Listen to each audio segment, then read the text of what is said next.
আসসালামু আলাইকুম। সবাই কেমন আছো? আমি আশা করি তোমরা সবাই ভালো আছো। আজকে আমরা শিখব জন্ম হোক যথা তথা কর্ম হোক ভালো এই ভাব সম্প্রসারণটি। তো চলো শুরু করি। জন্ম হোক যথা তথা কর্ম হোক ভালো। মূল ভাব সংসার কর্মক্ষেত্র। কর্মহীন মানুষ সমাজের বোঝা স্বরূপ, অপরদিকে কর্মশীল মানুষ সমাজের সম্পদ স্বরূপ। সম্প্রসারিত ভাব কর্মই মানুষের ধর্ম। ইচ্ছা হোক অনিচ্ছাই হোক, মানুষকে কোনো না কোনো কর্ম করতেই হয়।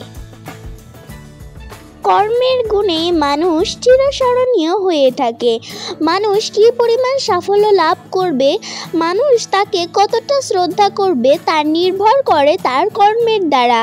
মহৎ কাজের গুণে মহাপুরুষগণ পৃথিবীতে অক্ষয় কীর্তি রেখে গেছেন। তারা তাদের মহৎ গুণের জন্য আজ সমাজে শ্রদ্ধার পাত্র। উদাহরণ: 2024 সালে বৈষম্য বিরোধী আন্দোলনে শহীদ হয়েছেন আবু সাঈদ, মীর মাহফুজুর রহমান মুগ্ধ, ফয়সাল আহমেদ শান্ত, ইমন মিয়া, দীপ্ত দে, দুলাল আহমেদ, আরও নাম জানা অজানা অনেকেই।